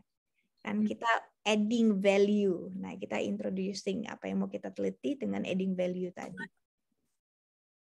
Gitu Bu Rihlah, so far dari sekian menit saya mendengar ke arah mana, which is menarik sekali yang diteliti, gitu ya Bu. Terima kasih Bu Ade, luar biasa. Nanti boleh konsulnya Bu. Soalnya kalau di Pasca kan bisa saya temuin Bu Ade. Boleh. Saya juga kayaknya mulai ada kelas menulis, makanya saya pecah nanti sama kayak sesi introduction karena tulisan kecil, tapi itu buat yang ready. Misalnya Ibu sudah bawa introduction 600 kata kan, yuk kumpul bareng, kita boleh peer review di situ. Siap, insya Allah siap. Makasih Bu Ade. Sama-sama Ibu. Oke, baik. Terima kasih Bapak Ibu semua yang sudah berpartisipasi, memberikan pertanyaannya, dan kita semua mendapatkan ilmu, khususnya saya, ilmu baru gitu Bu Ade, gitu ya, terkait dengan menulis. Ini dijelaskan benar-benar secara detail dengan contohnya juga, mulai dari introduction-nya, tadi ada juga shopping list. Kadang kita kalau nulis tuh supaya kelihatannya banyak referensinya, main kita masukin aja, ternyata itu style lama gitu ya justru ya. Dan ada juga tadi piramida terbalik, dan terakhir terkait dengan self citasi gitu ya. Jadi tidak apa-apa gitu ya, justru menaikkan.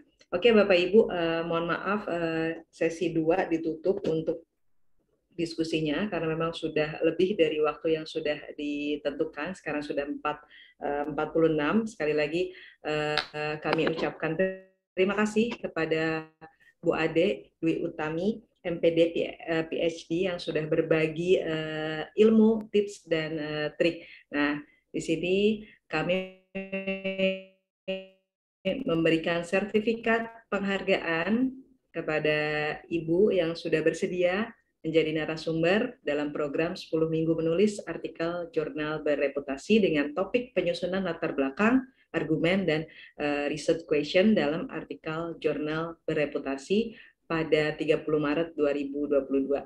Sekali lagi terima kasih Bu Ade atas waktunya. Semoga apa yang Bu Ade sampaikan dapat kita praktekkan gitu ya. Semoga ilmunya terus bermanfaat. Sekali lagi terima kasih Bu Ade atas waktunya. Terima kasih Bu Ati, Pak Firdaus, Pak Aris. Terima kasih ya Bu Ade. Ya. Terima kasih Bu Ade. Sama-sama Pak Ade. Sama-sama. Good luck. Ini luar biasa ini Fis. Berarti 10 minggu ini akan muncul berapa artikel ini? 30 artikel. Luar biasa. Amin, amin. Pamit Bapak Ibu ya. Assalamualaikum. Thank you banyak ya Mbak Ami. Waalaikumsalam. Terima kasih banyak Bu Ade. Sama-sama Ibu. Ya. Baik Bapak Ibu, sebelum ditutup kami dari panitia penyelenggara mau menginformasikan kembali terkait dengan absen, bisa diisi di kolom chat. Jadi untuk pertemuan minggu ini silakan untuk diakses link absennya. Dan untuk tugasnya juga nanti akan dibuka untuk minggu ini gitu ya, terkait dengan materi yang sudah disampaikan oleh narasumber kita yaitu Ibu Ade. Gitu. Mungkin dari Mas Firdaus ada tambahan terkait dengan penugasan untuk minggu ini? Untuk penugasan minggu ini ya, artinya minggu depan hari Selasa Bapak dan Ibu, untuk yang dikumpulkan adalah bagian introduction atau latar belakang tadi ya, semuanya sudah mencakup juga research question untuk dikumpulkan di hari Selasa begitu. Linknya masih link pertemuan yang sebelumnya ya untuk pengumpulan progres mingguan. Terima kasih. Izin bertanya Pak Firdaus. Ya, bangga Bunda. Maaf, tadi siapa deh? Untuk tugas saat ini masih bersifat, maksudnya bahasanya bahasa Indonesia kan ya, belum masuk ke bahasa Inggris kan ya? Iya, masih bahasa Indonesia. Makasih, itu aja. Ya, terima kasih Bunda. Iya, kayak saya kalau minggu lalu ada masalah nggak bisa kirim filenya, file terus. Itu gimana ya? Kemarin kan saya kirim titip di WhatsApp aja gitu. Iya. Untuk kedepannya minggu depan bagaimana gitu ya?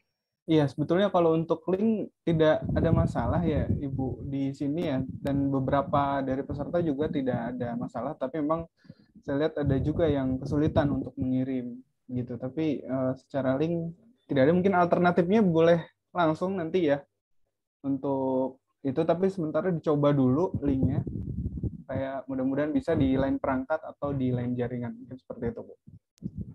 Firdaus, mungkin saran sedikit, pada saat milih upload file attachment, jangan dipilih sorted style dokumen.